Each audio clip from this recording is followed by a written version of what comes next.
Hello. So I wanted to make a video about accessing jhana through using romantic and sexual fantasy.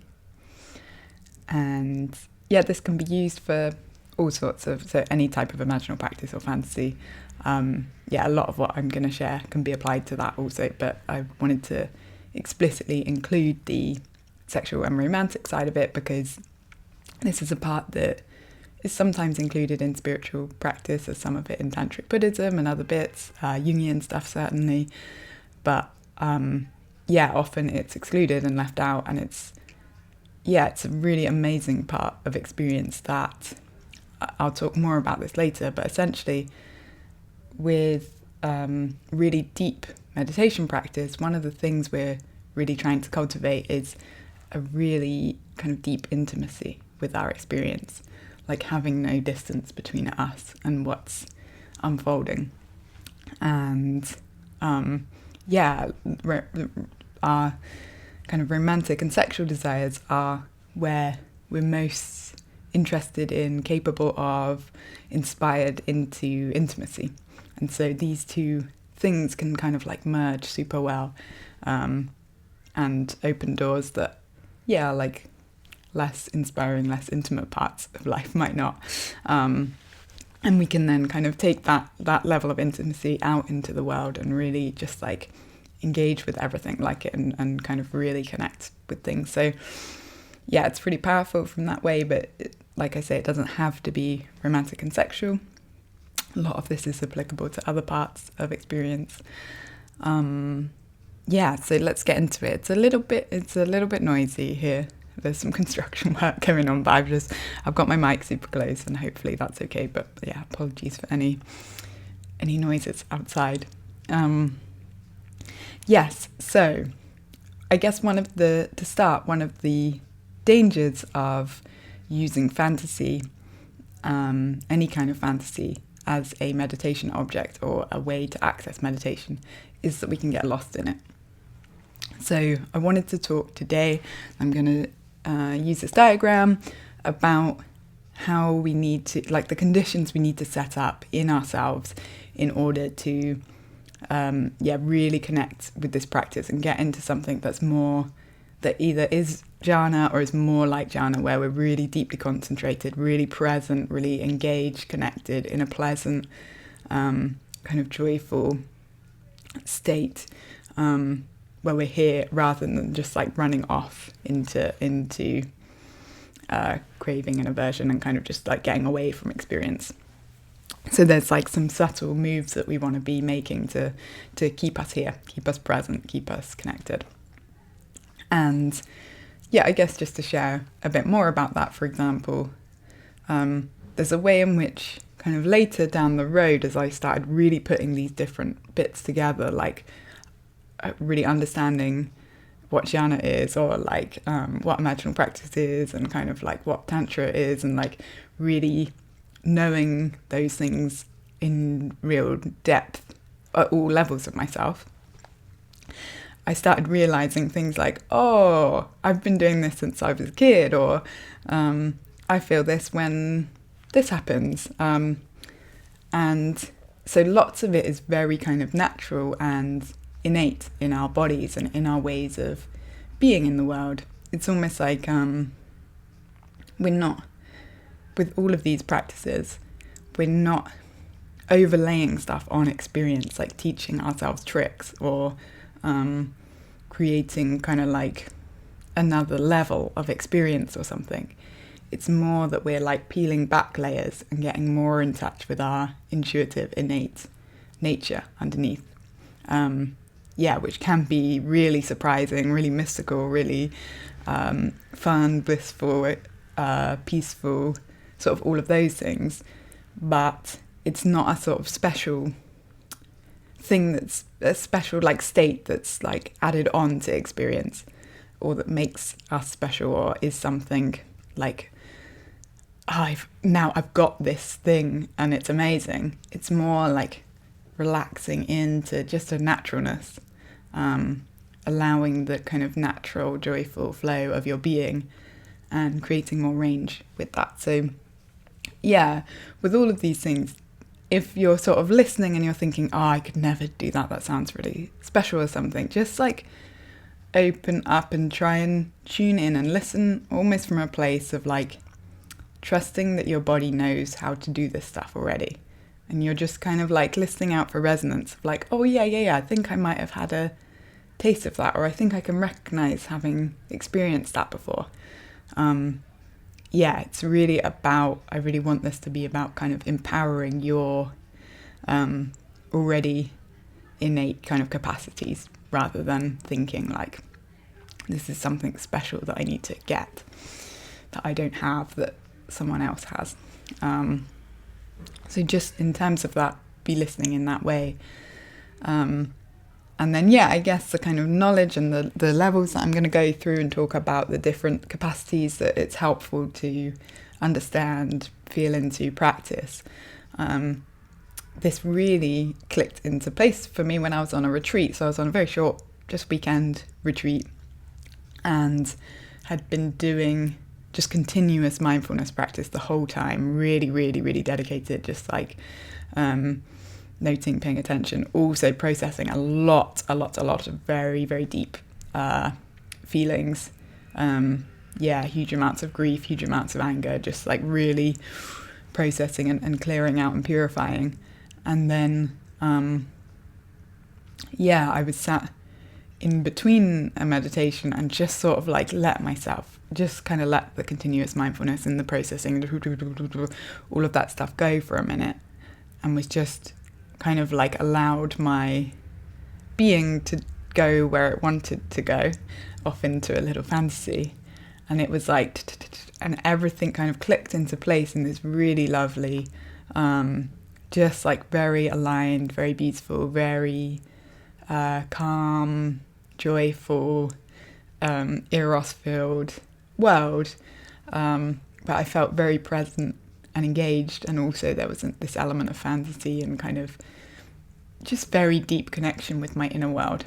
So that's the kind of time when it all really clicked and reached a level of depth in me. So that's they're kind of, I guess, just to bring in the two sides, is that on the one hand these things are very innate to us, and there's a way in which we can just sort of let our beings naturally go where they want to go. And on the other hand, that kind of like practice, understanding of the different parts of our being, practicing the different things that help us become more aligned, more open, more present, more with the truth of experience. That's going to kind of create the conditions for and fuel a deeper, more meaningful experience. And my sense, it's like, the hard work pays off if you're willing to do the work and do the meditation, process difficult emotions, etc. You get a deeper state of just like relaxation, openness, presence. So that's that, and I think that debate often comes up between the tension between effort and non-effort, and that's sort of how I hold it. So I thought that might be a helpful place to start. Okay, so I wanted to talk through the different practices and the different layers that we can engage with this, and build up the skills so that by the time we get to the point where we bring it all into line and use that fantasy to help get into jhana, then we have this like deeper capacity for intimacy, for presence, for engaging, for being with what's in experience, rather than getting caught up in the fantasy. So if you're familiar with my work at all from my website or other content, you might recognise this. It's essentially a model I use for body, heart, mind, soul. It's the way I talk about the different aspects of our being, and they kind of layer up, so body, heart, mind, soul, and in the same way it also translates. That's quite a sort of abstract way of diagramming it, so that kind of like concepts and things can be put onto it, but there's also a way in which it maps quite well to our actual bodies. We can have our body, obviously I'm kind of a bit out of camera, but that's like the base. heart, mind, soul is like our abstract worlds. So yes, with that in mind, I'm going to use more of a sort of body diagram to map what we're working with here, because it makes more sense when we're really connecting with experience, going inwards, connecting with our bodies. We want to be like, modeling it on what's present for us. So we're going to start with the body layer, and for that we're going to start down here. And essentially with this, it's about connecting with the kind of lower chakras, styles of energy. So that's the root chakra and the sacral chakra. And with that, we're looking to be really present, grounded here, and with a sense of that sort of like eros turned on, like nice feeling energy that has that kind of like, like sexy feeling to it. And so there's almost kind of like the minimum requirement of what we need to be able to connect with on this layer. And then there's the sort of like ideal layer. So the minimum requirement we need to be able to do this practice from a body perspective is we really need to be able to just be present. Just like stop, slow down, be with the breath, not be caught up in like, aversion or distraction or running away, just be here. So for that, we just want to be able to have a concentration practice where we can count breaths, get absorbed in what's happening, be with everything that's here. And that's it. It's fairly simple.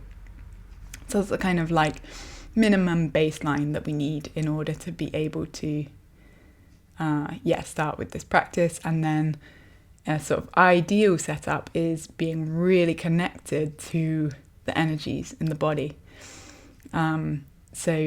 Practicing with noticing where are the pleasant sensations of energy in the body. What do they feel like? Can we like focus on them, allow them to expand further out across the body?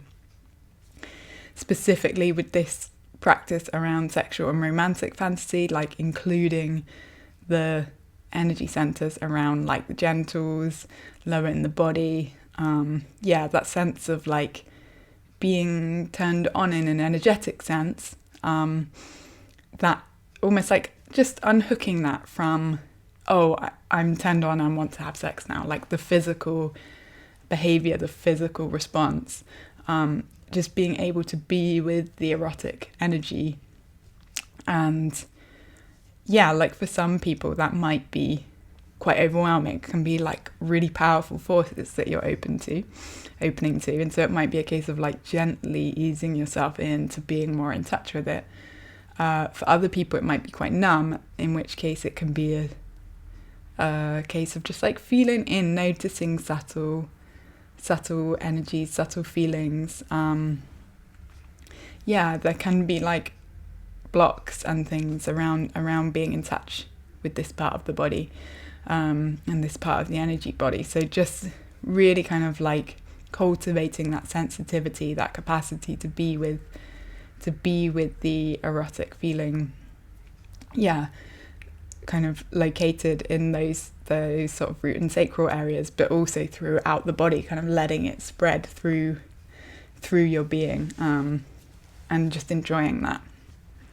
And there's almost endless stuff I could say about this. There's sort of a very kind of like Kundalini perspective where you can really wake up a lot of erotic energy, in which case you need to sort of have methods to stay grounded and also to like channel it up through the spine and out the head in a clear way.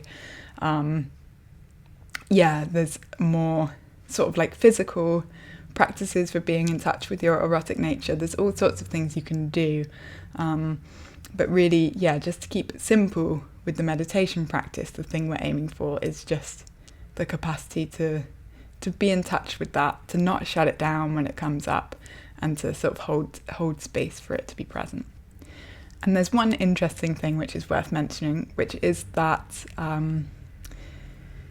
energy body orgasms, or sort of blissful energetic states that have that kind of erotic feel to them, tend to be much higher reported from women than from men.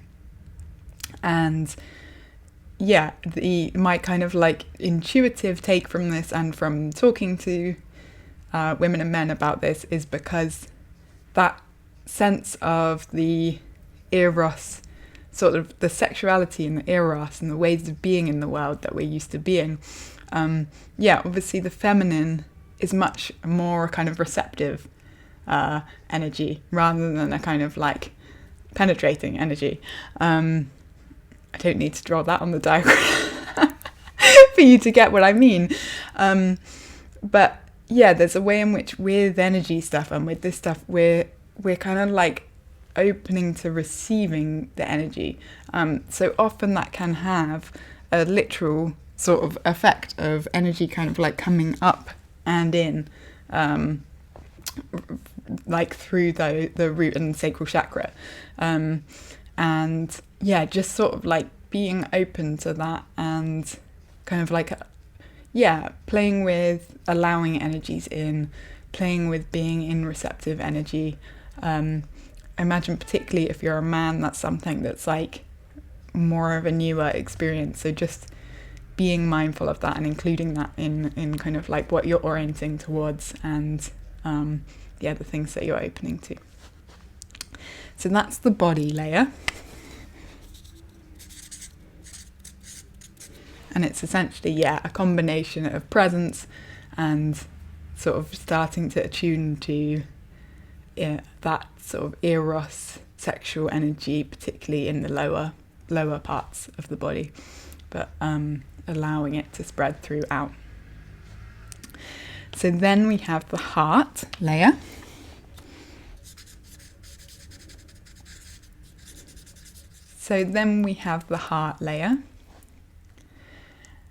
And again, there's a kind of minimum requirement that we need to be able to do this practice, and then a sort of like ideal situation that we want to be orienting towards and cultivating as much as possible. So the minimum thing we need to be able to do this practice is essentially be present with a wide range of our emotions. So by that I mean you need to have felt some of your own grief, and actually cried through it, actually been with it, felt the pain, been with your own anger, not in a kind of like sending it out way, been with the impact of like anger in the body, be with your own joy, just like feeling good, feeling positive, and kind of be able to stay with like these emotions in a way where we're just holding space for ourselves to feel, rather than going into like self-hatred or blame or projection or trying to get away, like any of those things. It's just really kind of like being able to stay with emotions, hold space for them, feel them, allow them to sort of like be in the body and move things through us. That's a sort of minimum requirement, and that's really because without the capacity to feel, we can't have intimacy. So that really like intimate connection with experience comes from feeling. It's feeling close, it's letting things in, it's letting things sort of like touch you in a way that is moving, in a way that impacts you. And so this sort of moves us over to the more ideal setup, which is really being in touch with the most personal parts of ourselves. So my friend Yos calls this tiny tenderness. It's like this really, really small, just almost like super tender part of us that we can just sort of touch on things with, or like allow ourselves to be touched by. And with this, it's like, it can be really subtle and really gentle. it can also be quite overwhelming because we're so like tiny and impacted in this part, that it's also the place that, for example, like when we fall in love, it's the bit of us that just gets like blown away, just like wow. And yeah, we really want to be in touch with this super deeply personal part of ourselves, and allow things to impact us in this place. And again, it's almost like building from those kind of minimum requirements where we're not going into projection, self-hatred, blame, with grasping, aversion. It's almost like being able to stay with the impact of the things that really move us on a deeply personal level, and yeah, kind of like claim them and be with them and hold space for them and be really tender with them and really like nourishing towards them. Another great example of this is like the music that really moves you.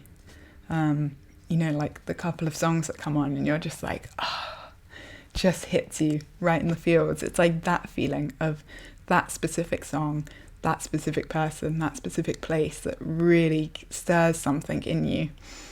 It's almost like getting in touch with the bit that's being stirred, and yeah, knowing that, allowing it, and like that's really where that intimacy comes from. It's like no distance between you and the thing. You're just kind of letting it in and giving yourself to it in a way that's just very, very full. So practices to do around this, like a Tonglen type thing is very powerful. So and rather than a sort of generic-y one, and the same with the heart practices, it's kind of like if you're on that minimum requirements thing, just some sort of generic heart practice type things can be nice. Something that gets some like juicy, heartful vibes that can kind of create enough love, acceptance, compassion in the system that then you can really let yourself feel your feelings without judgment. But yeah, as you move towards the ideal, it's more about rather than sort of the general sense of loving kindness or something. It's like, listening to sad music is one of my favorite practices here. It's kind of like opening to, just really deeply personal feeling, and finding ways to do that in yourself. So that is the heart layer.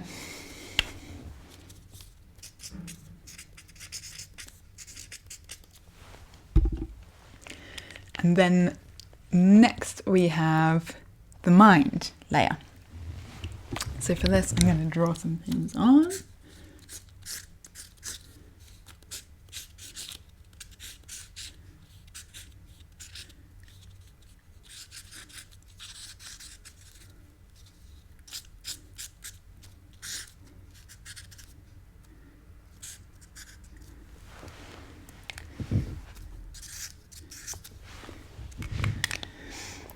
So in the mind layer, it's almost like we are noticing that the perception that we have of the world is exactly that. It's a perception, it's a projection, it's a creation that we've made.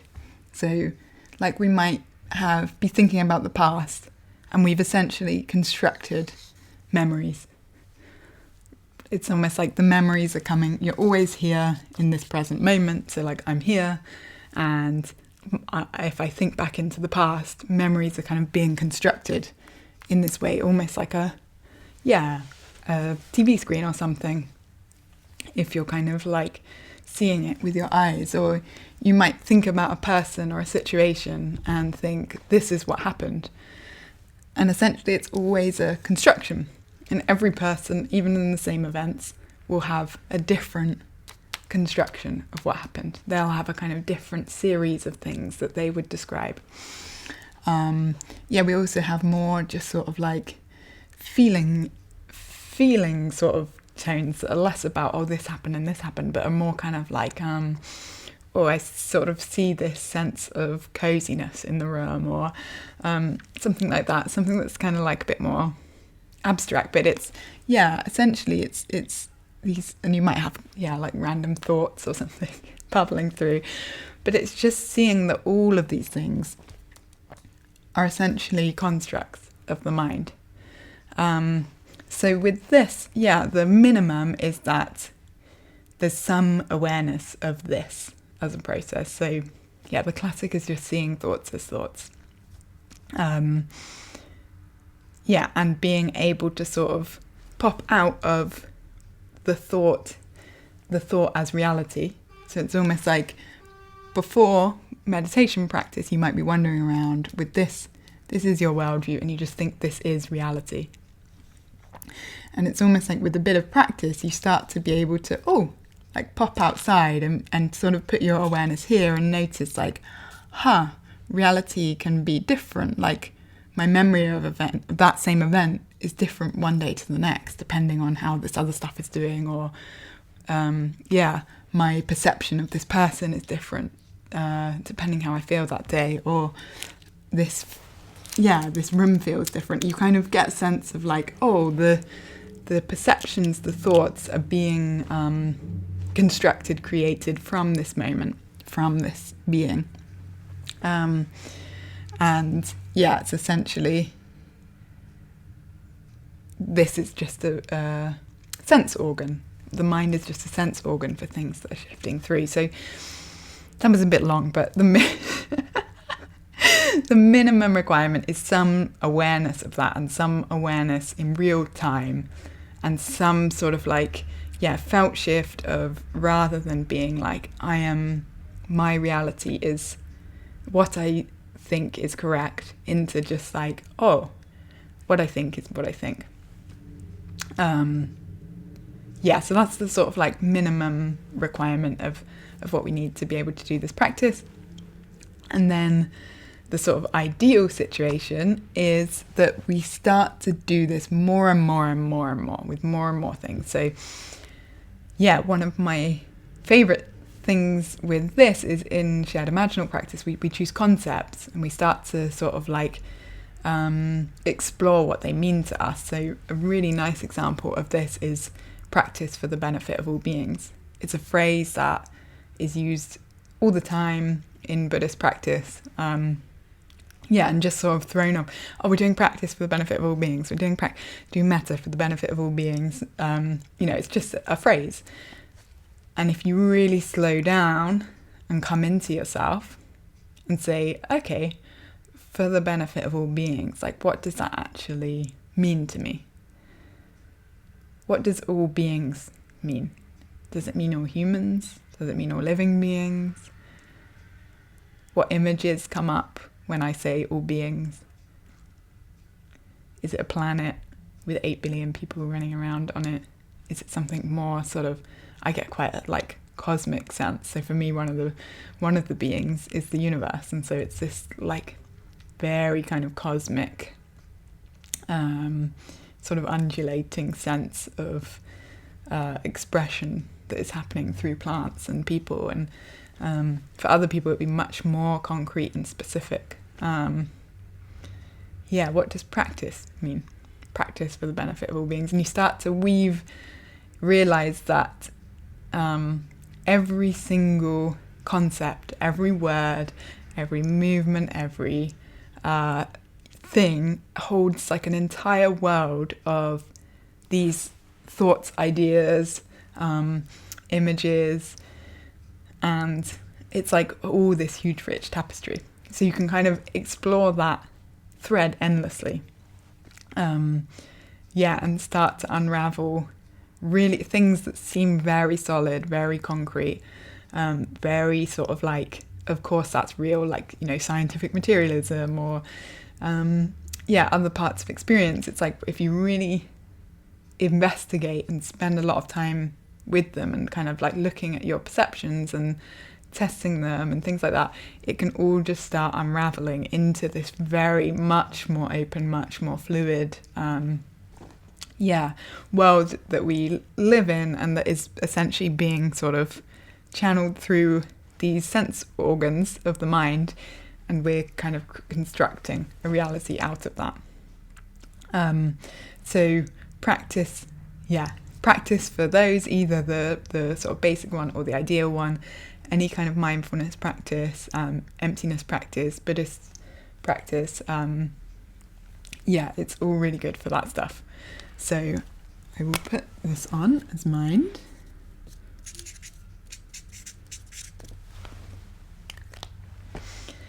And then the last one is soul. And soul is abstract to our being, so we don't, I'm pretty sure that we don't have a soul anywhere that's located in our being.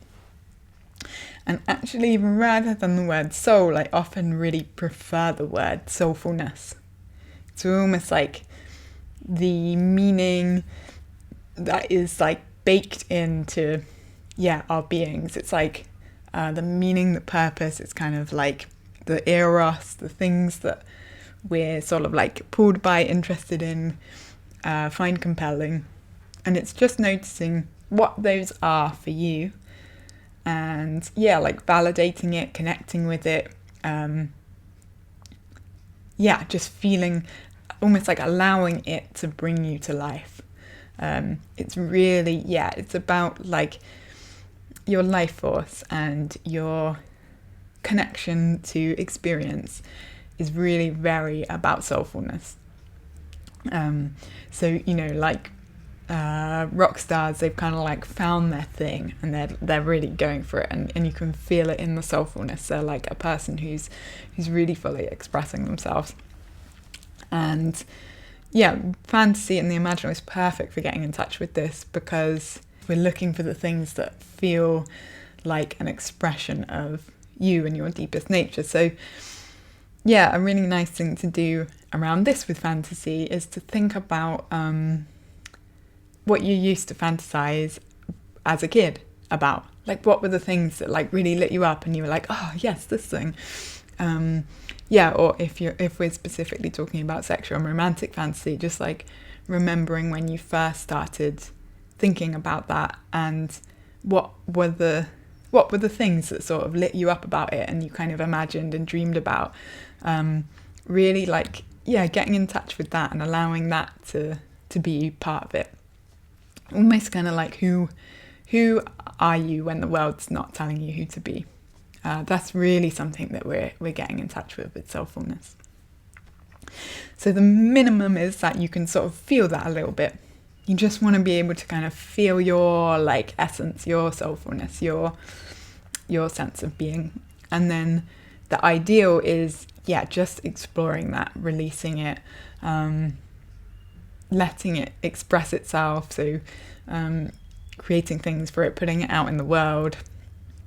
And any kind of creative practices are really good for this. So imaginal practice, writing, singing, etc., etc., etc. Anything where you're expressing the nature of what's coming through you. And one of the things that's really worth bringing in is that with all of these practices, with the minimum and the ideal, one of the things that's super important for getting to the place where we can do this practice is that we're explicitly including darkness. So, for example, with the body, it's very washed out by life. I don't think we need it right now.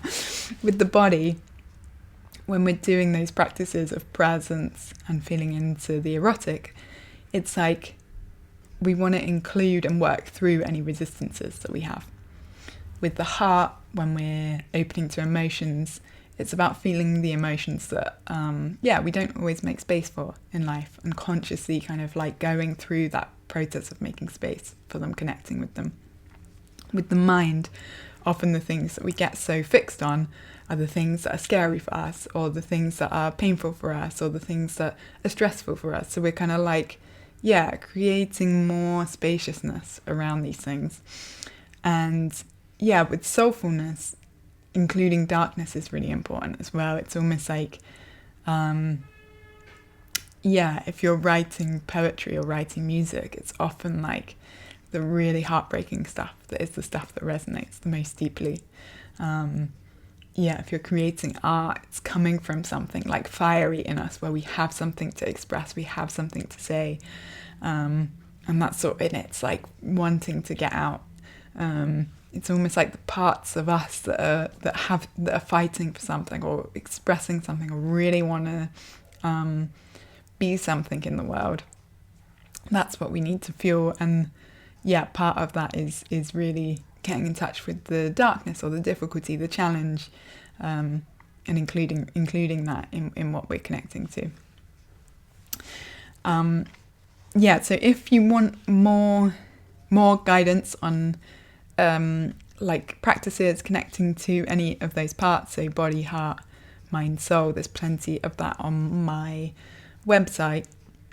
But yes, as a kind of minimum, we want to be able to connect with all of those parts, be intimate with all of those parts sort of separately, cultivate that capacity, so that when we're going into the sexual fantasy and jhana part, that we're kind of like bringing that capacity in. We're not just like checking out into experience. So then coming in to do the practice, we essentially want to bring the whole of our beings in to this moment. And it's especially, we want to be doing that with all our practice, but it's especially important with this, because there's, like I said, with the risk, there's a chance of getting pulled away from the present moment, just wandering off, or of it being maybe even unhelpful to bring in kind of fantasy stuff, if it's going to make us feel worse about ourselves, or like behave in inappropriate ways or whatever.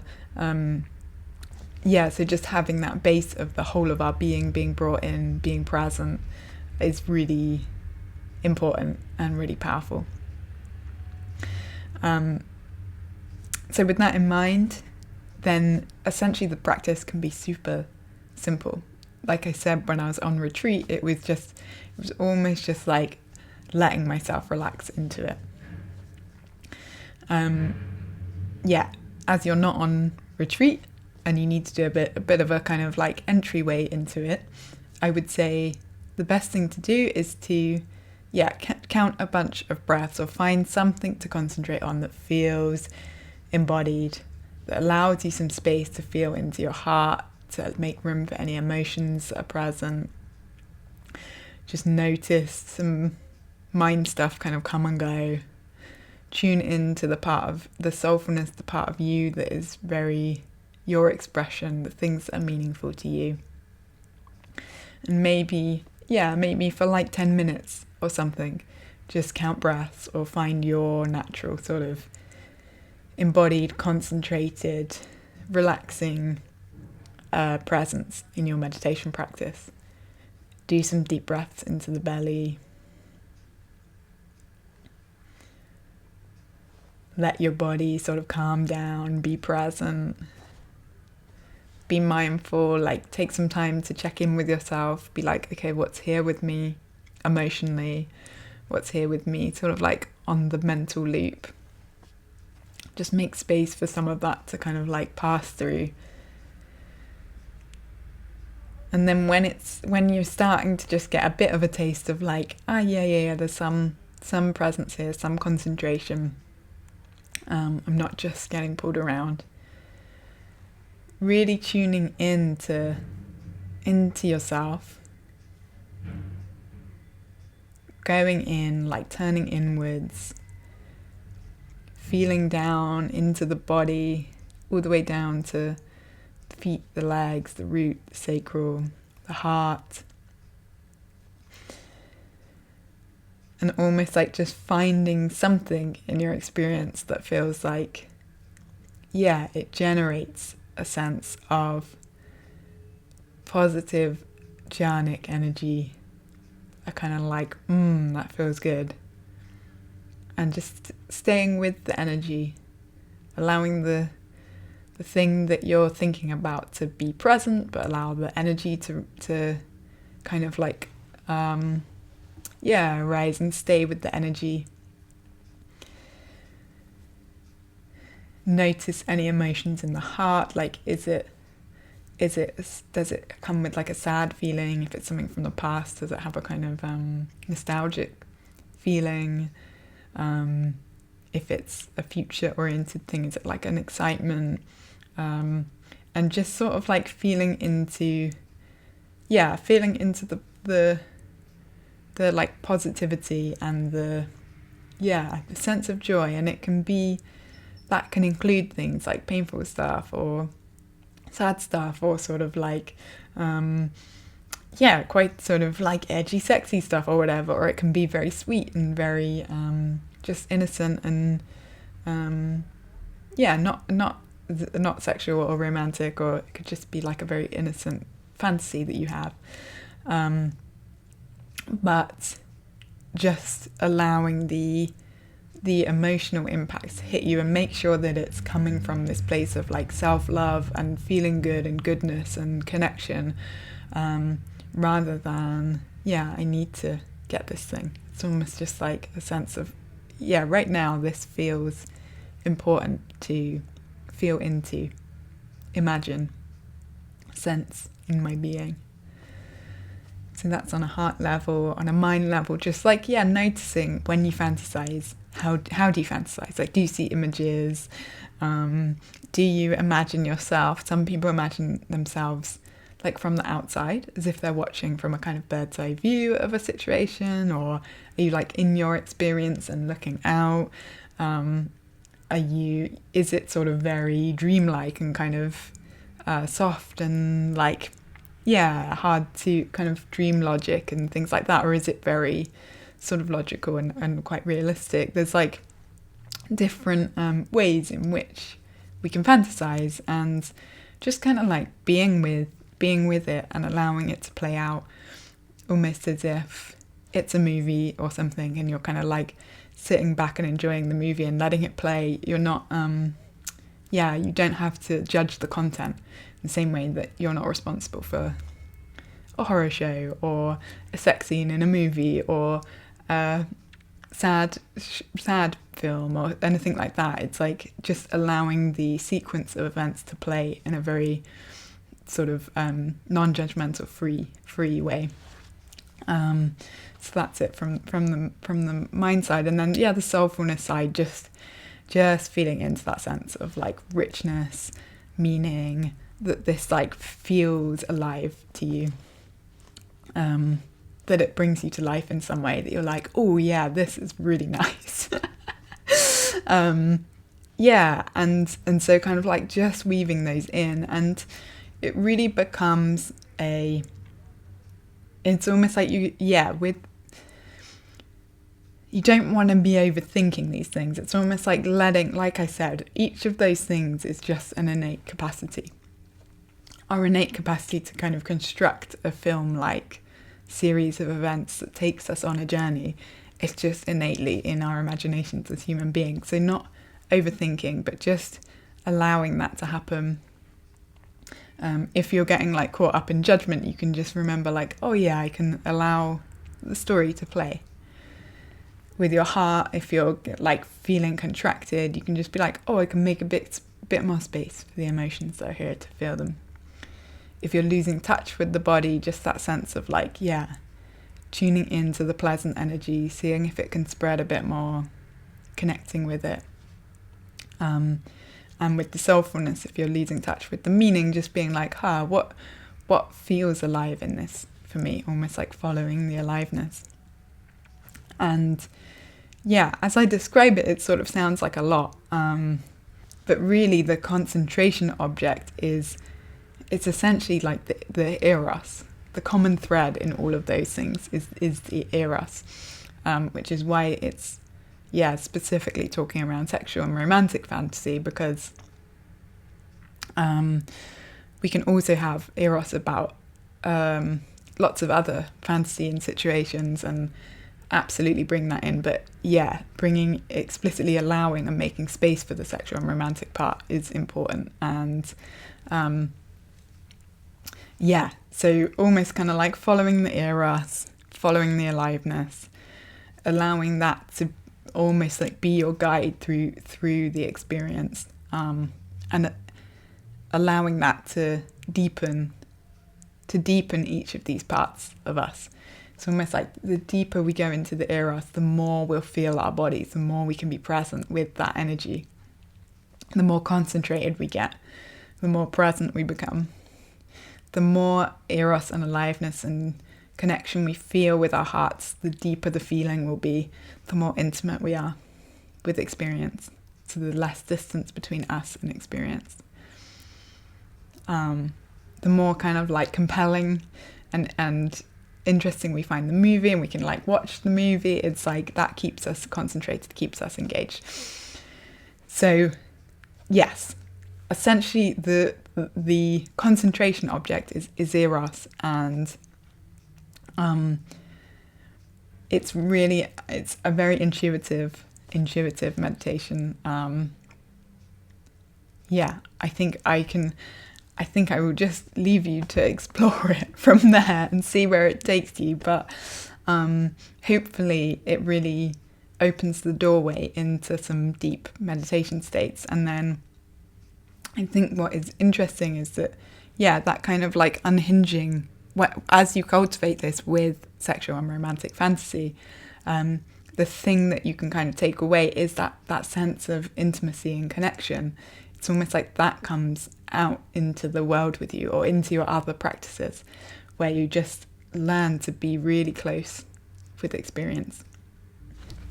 Hopefully that's been helpful, and just let me know if there's any questions, and enjoy your practice. Bye.